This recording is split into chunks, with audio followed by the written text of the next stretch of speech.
Assalamualaikum warahmatullahi wabarakatuh. Saya Bagas Suryandana dari Fakultas Ekonomi dan Bisnis, Prodi Manajemen, eh, dengan matkul Ekonometrika. Di sini saya akan menjelaskan langkah-langkah uji SPSS. Judul penelitian saya yaitu pengaruh peran media sosial, influencer, dan ulasan pelanggan dalam meningkatkan ketertarikan minat beli konsumen online di Kota Samarinda. Selanjutnya yaitu rumusan masalah. Yang pertama, apakah media sosial, influencer, dan ulasan pelanggan berpengaruh secara simultan terhadap minat beli konsumen online di Kota Samarinda? Yang kedua, apakah media sosial berpengaruh secara parsial terhadap minat beli konsumen online di Kota Samarinda? Yang ketiga, apakah influencer berpengaruh secara parsial terhadap minat beli konsumen online di Kota Samarinda? Yang keempat, apakah ulasan pelanggan berpengaruh secara parsial terhadap minat beli konsumen online di Kota Samarinda? Selanjutnya, hipotesis penelitian.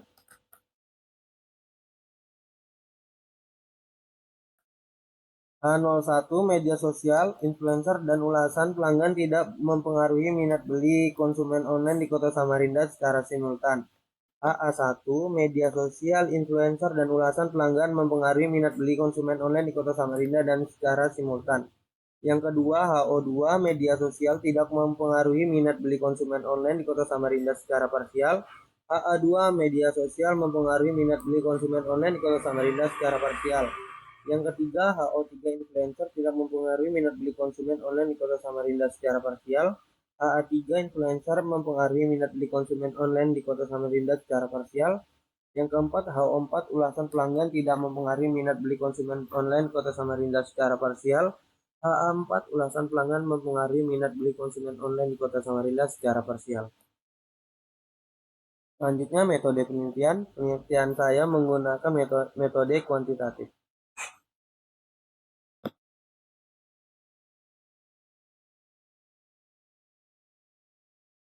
Populasi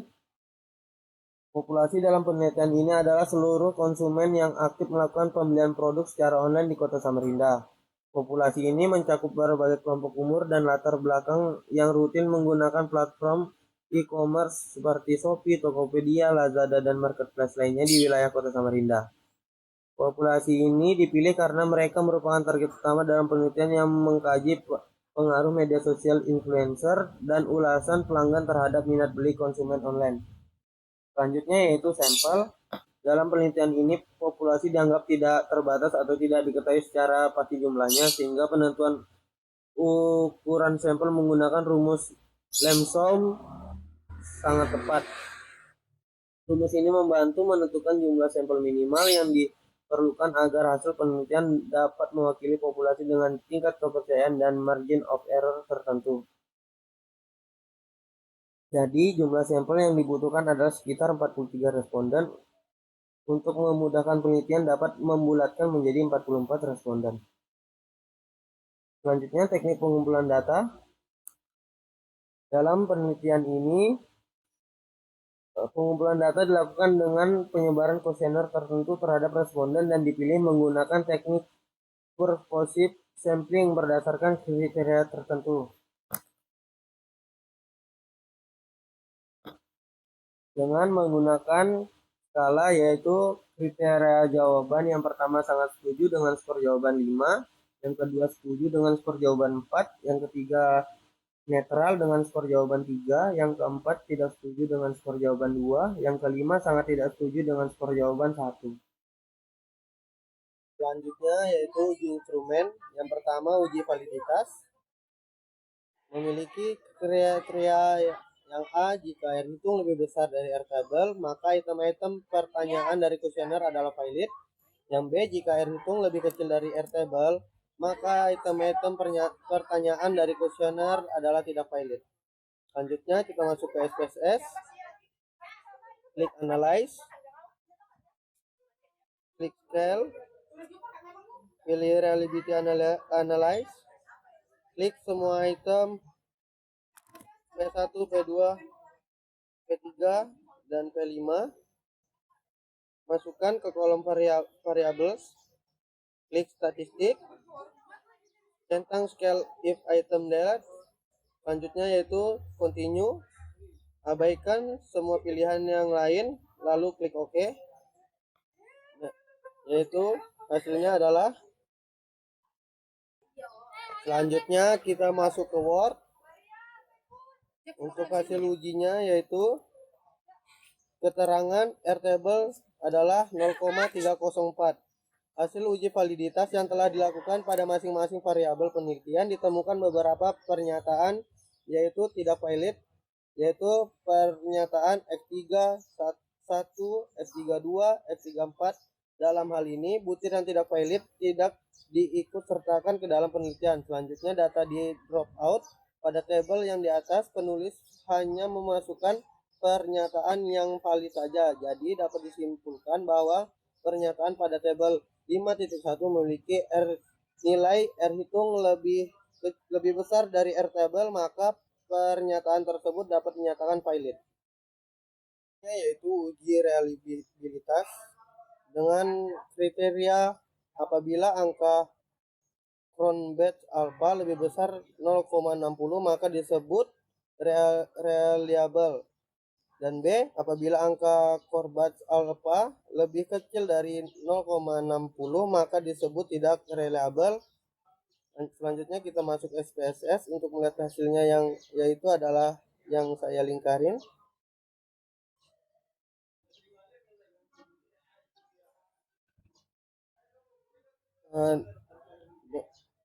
Dengan hasil keterangan limit koefisien Cronbach alpha adalah 0,60. Hasil uji reliabilitas pada tabel 5.2 menunjukkan bahwa semua pernyataan yang memenuhi kriteria valid memiliki nilai koefisien Cronbach alpha lebih besar dari 60, maka dapat disimpulkan bahwa semua pernyataan pada tabel 5.2 dinyatakan reliable. Selanjutnya kita masuk ke uji asumsi klasik. Yang pertama yaitu uji normalitas. Dengan memiliki kriteria A jika asumsik lebih besar dari 0,05 maka data terdistribusi normal. Selanjutnya jika asumsik lebih kecil dari 0,05 maka data tidak terdistribusi normal. Selanjutnya kita masuk ke SPSS, klik analyze, lalu cari regression, linear, masukkan variabel pada kotak independence, masukkan variabel X pada independence, klik set pada kotak residual, klik standardized, klik continue, abaikan yang lain lalu klik OK. Kembali ke data editor, klik analyze, non-parametric test, legacy dialogs, one sample, masukkan variabel standar RealBZ pada kotak variabel list, klik normal, abaikan yang lain lalu klik OK. Hasilnya yaitu adalah yang saya lingkarin ini.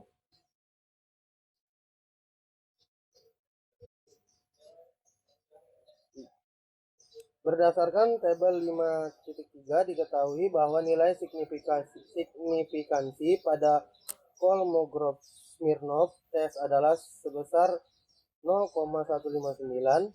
Nilai tersebut lebih besar daripada 0,05 atau 0,159 lebih besar dari 0,05. Dengan demikian dapat dinyatakan bahwa data terdistribusi normal. Yaitu uji multikolinearitas dengan memiliki kriteria jika FIF lebih kecil dari 10 atau TOL lebih besar dari 0,10 maka dapat disimpulkan bahwa tidak terjadi multikolinearitas. Dan B, jika FIF lebih besar dari 10 atau TOL lebih kecil dari 0,10, maka dapat disimpulkan bahwa terjadi multikolinearitas. Selanjutnya kita masuk ke SPSS, klik Analyze, lalu pilih Regression, Linear, masukkan variabel X 1, 2, dan 3 pada kotak independen.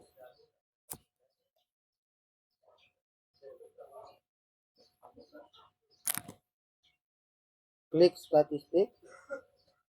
Pada regression coefficient, klik collinearity diagnostic, klik continue, abaikan yang lain lalu klik OK. Hasilnya yaitu berada pada tabel coefficient.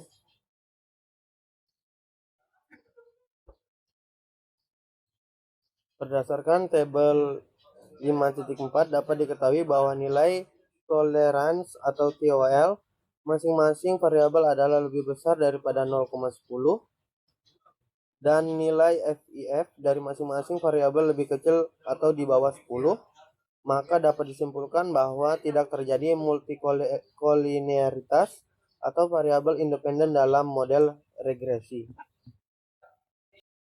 Selanjutnya yaitu uji heteroskedastisitas dengan memiliki kriteria jika nilai sig lebih besar 0,05 maka terjadi heteroskedastisitas. Selanjutnya, jika nilai sig lebih kecil dari 0,05 maka terjadi heteroskedastisitas. Selanjutnya masuk ke SPSS, klik Analyze, Regression, Linear, masukkan variabel Y ke dependen. Selanjutnya variabel X ke independen, klik Save. Di residual centang unstandardized, continue, kemudian klik OK. Abaikan saja, kembali ke output SPSS dan akan muncul variabel baru yaitu responden 1. Kemudian ke menu transform, pilih input variabel di tabel target variabel, ketik huruf besar A B S, add res.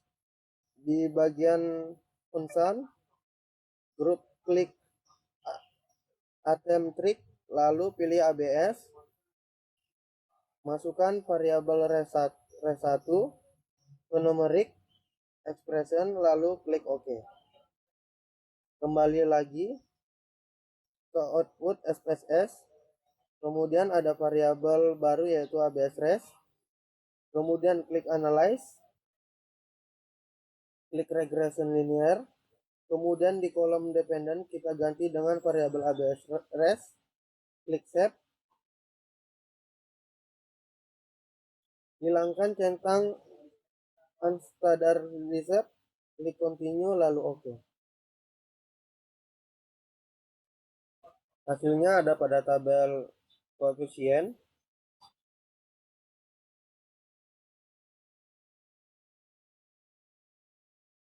Berdasarkan tabel 5.5 dapat diketahui bahwa nilai sig pada masing-masing variabel independen adalah lebih besar daripada 0,5, maka dapat disimpulkan bahwa setiap variabel tidak terjadi heteroskedastisitas. Selanjutnya yaitu uji linearitas. Memiliki kriteria A jika nilai sig deviation from linearity lebih besar dari 0,05 maka terdapat hubungan linear antara variabel bebas dengan variabel terikat. B. Jika nilai sig deviation from linearity lebih kecil dari 0,05 maka tidak ada hubungan linear antara variabel bebas dengan variabel terikat. Selanjutnya kita masuk ke SPSS, klik Analyze, Convergence, mains, masukkan Y ke dependent dan X ke independent. Klik option, pilih test for linearity, continue, lalu klik OK. Hasilnya ada pada tabel ANOVA.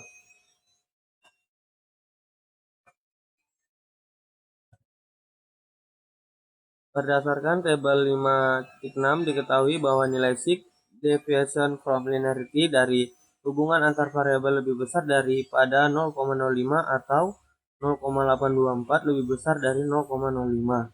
Artinya terdapat hubungan yang linear antara variabel minat beli konsumen online atau Y dan variabel media sosial atau X1. Berdasarkan tabel 5.7 diketahui bahwa nilai sig deviation from linearity dari hubungan antar variabel lebih besar daripada 0,05 atau 0,084 lebih besar dari 0,05. Artinya terdapat hubungan yang linear antara variabel minat beli konsumen online dan variabel influencer.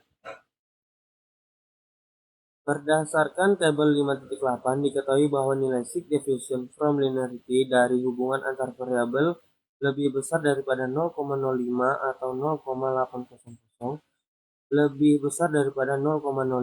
Artinya terdapat hubungan yang linear antara variabel minat beli konsumen online dan variabel ulasan pelanggan, yaitu analisis regresi linear berganda. Persamaannya adalah seperti ini. Selanjutnya kita masuk ke SPSS, klik Analyze, Regression Linear,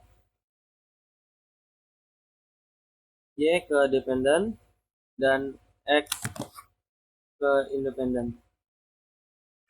Klik OK.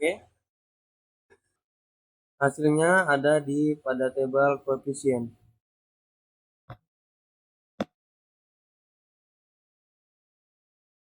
Berdasarkan tabel 5.9 dapat dirumuskan persamaan regresi linear berganda sebagai berikut. Persamaan regresi linear berganda tersebut menunjukkan arah masing-masing variabel independen terhadap variabel dependen. Dari hasil persamaan tersebut, maka dapat diuraikan sebagai berikut. Konstan adalah 1,235, artinya jika nilai X1 dan X2 adalah 0, maka nilai Y adalah 1,235. 2, X1 adalah 0,320, artinya jika nilai X1 naik satu satuan, maka Y akan meningkat sebesar 0,320 dengan asumsi nilai variabel lain tetap. Yang ketiga, X2 0,345, artinya jika nilai X2 naik satu satuan, maka Y akan meningkat sebesar 0,345 dengan asumsi nilai variabel lain tetap. Yang keempat, X3 adalah 0,549, artinya jika nilai X3 naik satu satuan, maka Y akan meningkat sebesar 0,549 dengan asumsi nilai variabel lain tetap. Kita masuk ke analisis koefisien korelasi atau R dengan memiliki kriteria seperti ini.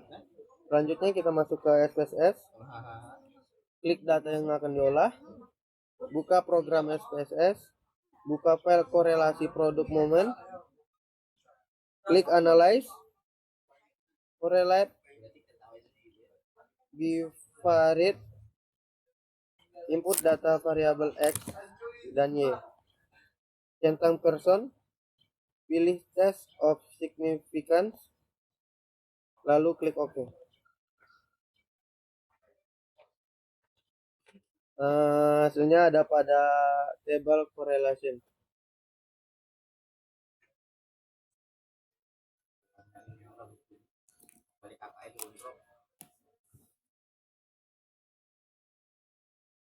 Berdasarkan tabel 5.10 yang merupakan hasil korelasi secara parsial, diperoleh bahwa variabel media sosial atau X1 memiliki hubungan yang sedang atau moderat dan positif dengan variabel minat beli konsumen online atau Y dengan koefisien korelasi sebesar 0,581. Sementara itu variabel influencer atau X2 memiliki hubungan yang sedang atau moderat dan positif dengan variabel minat beli konsumen online atau Y dengan koefisien korelasi sebesar 0,639 dan variabel ulasan pelanggan atau F3 memiliki hubungan yang sedang atau moderat dan positif dengan variabel minat beli konsumen online atau Y dengan koefisien korelasi sebesar 0,500. Berdasarkan tabel 5.11 yang merupakan hasil korelasi secara simultan, diketahui bahwa secara simultan variabel media sosial atau F1, influencer F2, dan ulasan pelanggan F3 memiliki hubungan yang kuat dan positif dengan variabel minat beli konsumen online atau Y dengan koefisien korelasi sebesar 0,736. Selanjutnya kita masuk ke analisis koefisien determinasi atau R-square. Lanjut kita masuk ke SPSS, klik analyze, regression, linear, masukkan variabel Y ke dependent dan X ke independent. Klik OK. Hasilnya ada pada tabel model summary.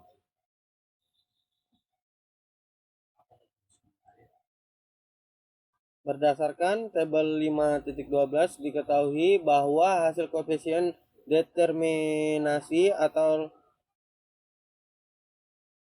adalah 0,542 atau 54,2%.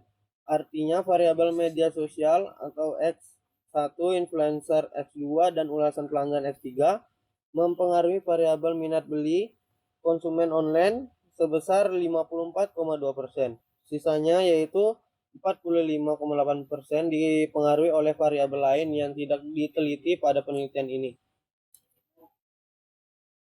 Selanjutnya kita masuk uji hipotesis. Yang pertama ada uji F atau uji simultan dengan memiliki kriteria jika F hitung lebih besar dari F table atau nilai sig lebih kecil dari 0,05 maka variabel independen mempengaruhi variabel dependen secara simultan. Dalam hal ini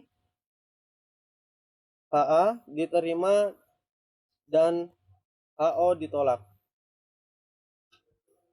Dan B jika F hitung lebih kecil dari F table atau nilai sig lebih besar dari 0,05 maka variabel independen tidak mempengaruhi variabel dependen secara simultan. Dalam hal ini HA ditolak dan HO diterima.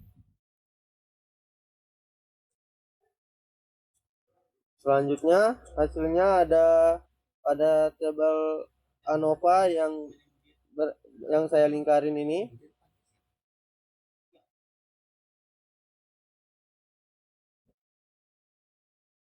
Dari tabel 5.13 diketahui bahwa F hitung adalah 15.749 dan nilai sig adalah 0,000. Adapun rumus yang digunakan untuk mencari nilai F table dengan tingkat kepercayaan 5%, DF1-nya 3, DF2 40, F table dengan hasil 2,839. Maka didapatkan nilai F table yaitu 2,839. Dari nilai ini diketahui bahwa F hitung lebih besar dari F table atau 15,749 lebih besar dari 2,839. Sedangkan nilai sig diketahui sebesar 0,000 atau 0,000 lebih kecil dari 0,05 sehingga dapat disimpulkan bahwa media sosial X1, influencer X2, dan ulasan pelanggan X3 mempengaruhi variabel minat beli konsumen online atau Y secara simultan dan signifikan. Dengan hal ini disimpulkan bahwa HO1 ditolak dan HA1 diterima. Selanjutnya yaitu uji T atau uji parsial dengan kriteria jika T hitung lebih besar dari T tabel atau nilai sig lebih kecil dari 0,05 maka variabel independen mempengaruhi variabel dependen secara parsial. Dalam hal ini HA diterima dan HO ditolak. Dan B, jika T hitung lebih kecil dari T tabel atau nilai SIK lebih besar dari 0,05, maka variabel independen tidak mempengaruhi variabel dependen secara parsial. Dalam hal ini, HA ditolak dan HO diterima. Hasilnya ada pada tabel koefisien.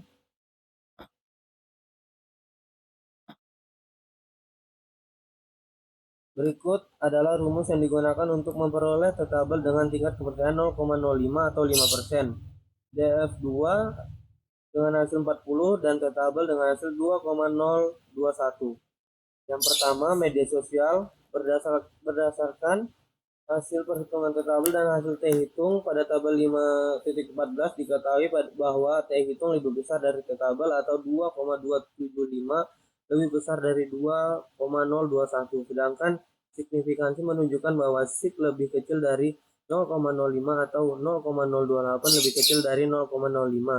Artinya media sosial X1 mempengaruhi variabel minat beli konsumen online secara parsial dan signifikan. Dengan hal ini disimpulkan bahwa HO2 ditolak dan HA2 diterima.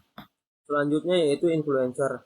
Berdasarkan hasil perhitungan T tabel dan hasil T hitung pada tabel 514, diketahui bahwa T hitung lebih besar dari T tabel atau 3,141 lebih besar dari 2,021, sedangkan signifikansi menunjukkan bahwa SIK lebih kecil dari 0,05 atau 0,003 lebih kecil dari 0,05. Artinya influencer mempengaruhi variabel minat beli konsumen online secara parsial dan signifikan. Dengan hal ini disimpulkan bahwa HO3 ditolak dan HA3 diterima. Ulasan pelanggan berdasarkan hasil perhitungan T tabel dan hasil T hitung pada tabel 5.14 diketahui bahwa T hitung lebih kecil dari T tabel atau 1,943 lebih kecil dari 2,021. Sedangkan signifikansi menunjukkan bahwa SIK lebih besar dari 0,05 atau 0,09 lebih besar dari 0,05. Artinya ulasan pelanggan F3 tidak mempengaruhi minat beli konsumen online secara parsial. Dengan hal ini disimpulkan bahwa HO4 diterima dan H4 ditolak. Sekian pemaparan dari saya. Kurang dan lebihnya mohon maaf. Jika ada salah kata tolong dimaafkan. Sekian. Wassalamualaikum warahmatullahi wabarakatuh.